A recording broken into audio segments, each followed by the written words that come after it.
চলে যাব সরাসরি মানিকতলা বাজারে। আমাদের প্রতিনিধি বিক্রান্ত রয়েছেন আমাদের সঙ্গে, কথা বলবো বিক্রান্তের সঙ্গে। বিক্রান্ত, একটু জানবো তোমার কাছ থেকে কি বাজার দর রয়েছে আজ?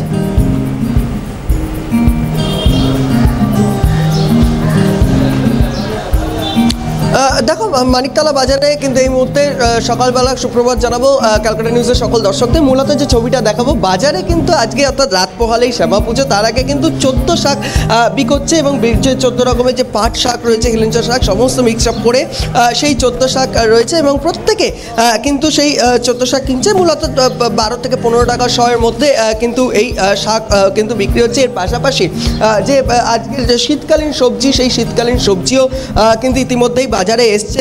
আমি একটু যারা ক্রেতারা রয়েছেন, বিক্রেতারা রয়েছেন, তাদের সঙ্গে কথা বলে মূলত আজকের কি কি বাজার দর রয়েছে সেগুলো জানার চেষ্টা করব। বিভিন্ন পটল 100 টাকার কেজি, সজনে ডাঁটাও কিন্তু, বেগুন 80 টাকা কেজি, এরকম কিন্তু বিক্রি হচ্ছে। একটু কথা বলে জানার চেষ্টা করব যিনি এখানে বিক্রেতা রয়েছেন তার সঙ্গে, যে ফুলকপি রয়েছে তাদের সঙ্গে একটু কথা বলে জানার চেষ্টা করব। দাদা, আজকে মূলত বাজার দর কি কি যাচ্ছে? এই মুহূর্তে দাঁড়িয়ে দেখা যাচ্ছে যে একেবারে ক্রেতারা রয়েছেন, প্রত্যেকে কিন্তু এই যে বাজার, সেই বাজার কিন্তু করছেন। এর পাশাপাশি যে বিভিন্ন যে শাকসবজি রয়েছে এই মুহূর্তে যে বেচাকেনা চলছে এবং ফল রয়েছে, একাধিক ফল রয়েছে। ফলের যে মার্কেট, অর্থাৎ ভাইফোঁটা রয়েছে, কালী পুজো রয়েছে। কাকু, একটু যদি ফলের দাম কীরকম কি যাচ্ছে? আপেল আগে যা দাম তাই এখনও আছে, কোনো বাড়াবাড়ি দাম নেই, সব একই আছে। আগের যা দাম সেই দাম বাড়েনি বাবু।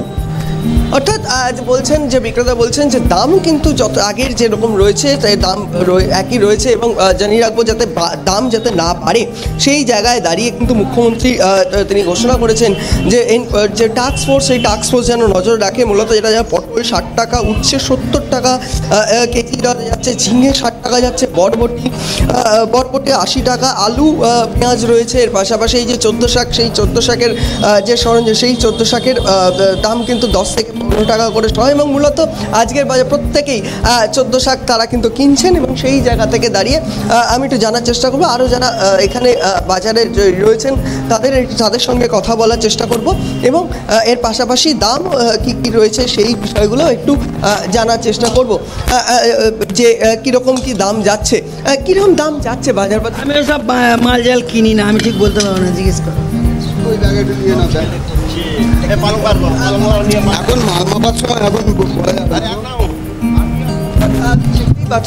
তারা কিন্তু এখানে কিন্তু বেচাকেনা করতে ব্যস্ত রয়েছেন। সেই জায়গা থেকে দাঁড়িয়ে ক্রেতারা যেমন কিনছেন, পাশাপাশি অর্থাৎ কালী পুজোর ঠিক আগে এই মুহূর্তে কিন্তু বাজারে কিন্তু যথেষ্ট ব্যস্ততা রয়েছে। আমি একটু ক্রেতা যিনি রয়েছেন তার সঙ্গে কথা।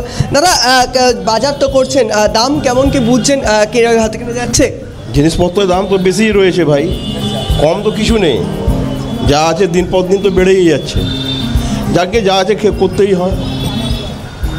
অর্থাৎ ক্রেতারা কিন্তু বলছেন যে জিনিসপত্রের দাম একটু বাড়তির দিকে রয়েছে, কিন্তু বিক্রেতারা যেটা জানাচ্ছিলেন যে বাজারের দাম কিন্তু আগে যে দাম ছিল সেখান থেকে কিন্তু একটু কমেছে, কিন্তু সেইভাবে কিন্তু বাড়েনি। দেবারতী, ধন্যবাদ বিক্রান্ত।